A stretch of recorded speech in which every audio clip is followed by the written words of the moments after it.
पाठ 6 जहां पहिया है। रिपोर्टाज। पडुकोट्टई, तमिलनाडु। साइकिल चलाना एक सामाजिक आंदोलन है। कुछ अजीब सी बात है ना? लेकिन चौंकने की बात नहीं है। पडुकोट्टई जिले की हजारों नवसाक्षर ग्रामीण महिलाओं के लिए ये अब आम बात है।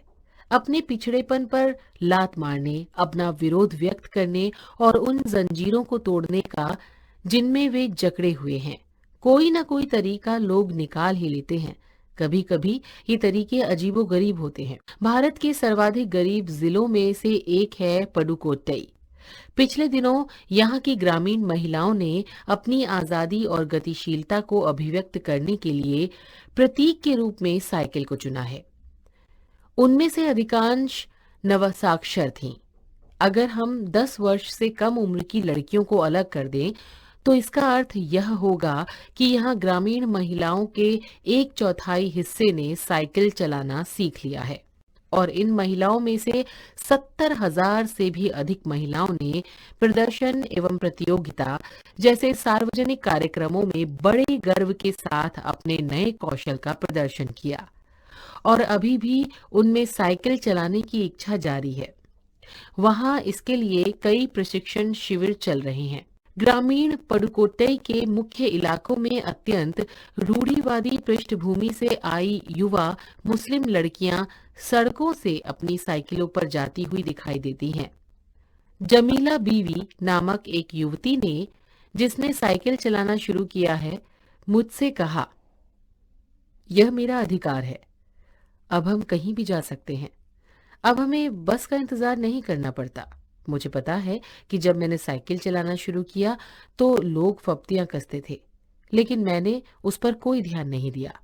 फातिमा एक माध्यमिक विद्यालय में पढ़ाती हैं और उन्हें साइकिल चलाने का ऐसा चाव लगा है कि हर शाम आधे घंटे के लिए किराए पर साइकिल लेती हैं। एक नई साइकिल खरीदने की उनकी हैसियत नहीं है। फातिमा ने बताया, साइकिल चलाने में एक खास तरह की आजादी है। हमें किसी पर निर्भर नहीं रहना पड़ता। मैं कभी इसे नहीं छोड़ूंगी। जमीला बीवी, फातिमा और उनकी मित्र अवकन्नी, इन सब की उम्र 20 वर्ष के आसपास है और इन्होंने अपने समुदाय की अनेक युवतियों को साइकिल चलाना सिखाया है। इस जिले में साइकिल की धूम मची हुई है।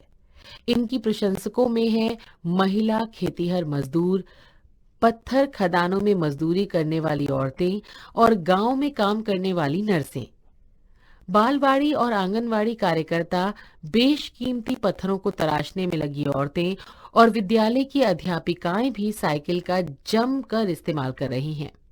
ग्राम सेविकाएं और दोपहर का भोजन पहुंचाने वाली औरतें भी पीछे नहीं हैं। सबसे बड़ी संख्या उन लोगों की है जो अभी नवसाक्षर हुई हैं। जिस किसी नवसाक्षर अथवा नई नई साइकिल चलाने वाली महिला से मैंने बातचीत की, उसने साइकिल चलाने और अपनी व्यक्तिगत आजादी के बीच एक सीधा संबंध बताया। साइकिल आंदोलन की एक अगुवा का कहना है, मुख्य बात यह है कि इस आंदोलन ने महिलाओं को बहुत आत्मविश्वास प्रदान किया। महत्वपूर्ण यह है कि इसने पुरुषों पर उनकी निर्भरता कम कर दी है। अब हम प्रायः देखते हैं कि कोई औरत अपनी साइकिल पर 4 किलोमीटर तक की दूरी आसानी से तय कर पानी लाने जाती है। कभी कभी साथ में उनके बच्चे भी होते हैं। यहाँ तक कि साइकिल से दूसरे स्थान से सामान ढोने की व्यवस्था भी खुद ही की जा सकती है। लेकिन यकीन मानिए, जब इन्होंने साइकिल चलाना शुरू किया तो इन पर लोगों ने जमकर प्रहार किया, जिसे इन्हें झेलना पड़ा। गंदी गंदी टिप्पणियां की गईं, लेकिन धीरे धीरे साइकिल चलाने को सामाजिक स्वीकृति मिली। साइकिल प्रशिक्षण शिविर देखना एक असाधारण अनुभव है।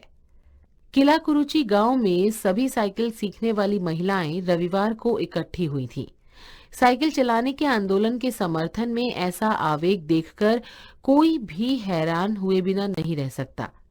वे नव साइकिल चालक गाने भी गाती हैं। उन गानों में साइकिल चलाने को प्रोत्साहन दिया गया है। इनमें से एक गाने की पंक्ति का भाव है, ओ बहिना आ सीखे साइकिल, घूमे समय के पहिए संग।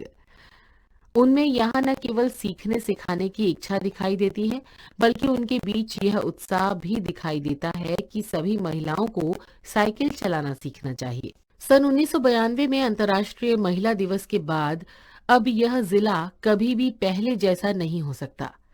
हैंडल पर झंडियां लगाए, घंटियां बजाते हुए साइकिल पर सवार लगभग 1500 महिलाओं ने पुडुकोट्टई में तूफान ला दिया। महिलाओं की साइकिल चलाने की इस तैयारी ने यहाँ रहने वालों को हक्का बक्का कर दिया। इस सारे मामले पर पुरुषों की क्या राय थी? इसके पक्ष में आर साइकिल्स के मालिक को तो रहना ही था। इस अकेले डीलर के यहाँ लेडीज साइकिल की बिक्री में साल भर के अंदर काफी वृद्धि हुई। माना जा सकता है कि इस आंकड़े को दो कारणों से कम करके आंका गया। पहली बात तो ये कि ढेर सारी महिलाओं ने, जो लेडी साइकिल का इंतजार नहीं कर सकती थीं, जेंट्स साइकिलें खरीदने लगी। दूसरे, उस लीडर ने बड़ी सतर्कता के साथ यह जानकारी मुझे दी थी। उसे लगा कि मैं बिक्री कर विभाग का कोई आदमी हूं। साइकिल चलाने के बहुत निश्चित आर्थिक निहितार्थ थे। इससे आय में वृद्धि हुई है। यहाँ की कुछ महिलाएं अगल बगल के गांवों में कृषि संबंधी अथवा अन्य उत्पाद बेच आती हैं। साइकिल की वजह से बसों के इंतजार में व्यय होने वाला उनका समय बच जाता है। खराब परिवहन व्यवस्था वाले स्थानों के लिए तो ये बहुत महत्वपूर्ण है।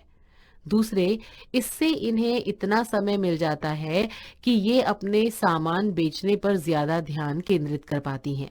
तीसरे, इससे ये और अधिक इलाकों में जा पाती हैं। अंतिम बात यह है कि अगर चाहे तो इससे आराम करने का काफी समय मिल सकता है। अब जिसके पास साइकिलें हैं, वे सारा काम बिना किसी दिक्कत के कर लेती हैं। इसका अर्थ यह हुआ कि अब आप किसी सुनसान रास्ते पर भी देख सकते हैं कि कोई युवा माँ साइकिल पर आगे अपने बच्चे को बिठाए, पीछे कैरियर पर सामान लादे चली जा रही है। वह अपने साथ पानी से भरे 2 या 3 बर्तन लिए अपने घर या काम पर जाती देखी जा सकती है। मूल्य: नर नारी एक समान, दृढ़ संकल्प, आत्मविश्वास, आत्मसम्मान तथा नारी सशक्तिकरण।